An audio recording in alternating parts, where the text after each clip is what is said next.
there, everybody. Welcome back to the Planes, Trains, and Comic Books channel. My name's Matt, and today we're going to review The Ambassadors #1.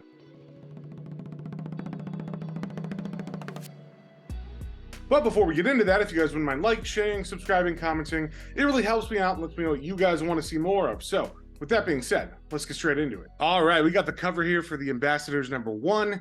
It is an Image comic, and it is by Mark Millar and Frank Quitely.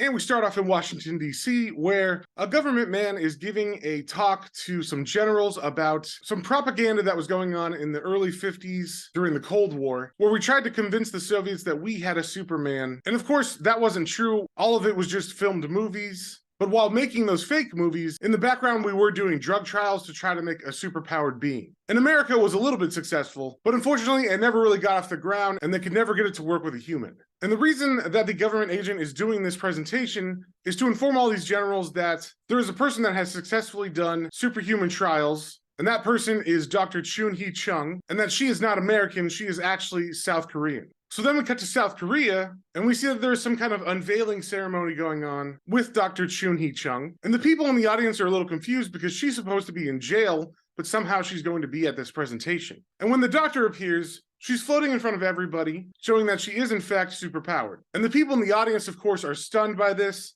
In fact, they think it's some kind of trick because they do know that she is in prison. And it turns out that her body actually is in prison, but she has been able to crack the genome and make a new body for herself that is superpowered. And she is about to download her old body's mind into her new body. And of course, the prison guards are watching this presentation, so they run down to her cell where she's transmitting from.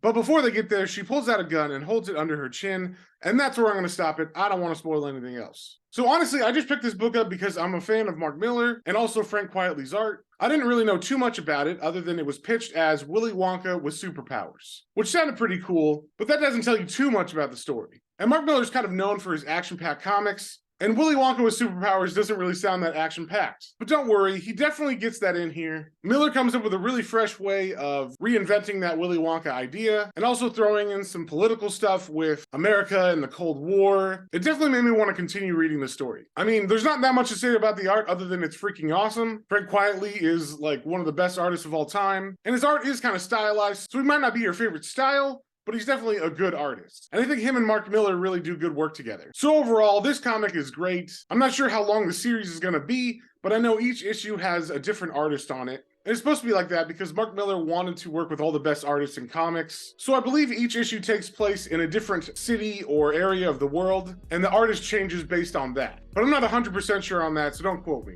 So I'm gonna give this comic a 5 out of 5. Anybody can pick this up and start here, and I would highly recommend that they do that. Because like I said, the art's fantastic, the story's very engaging, and that's pretty much all you can ask from comics. So if you saw anything you like, definitely go pick that up at your local comic book store, and we will see y'all in the next one.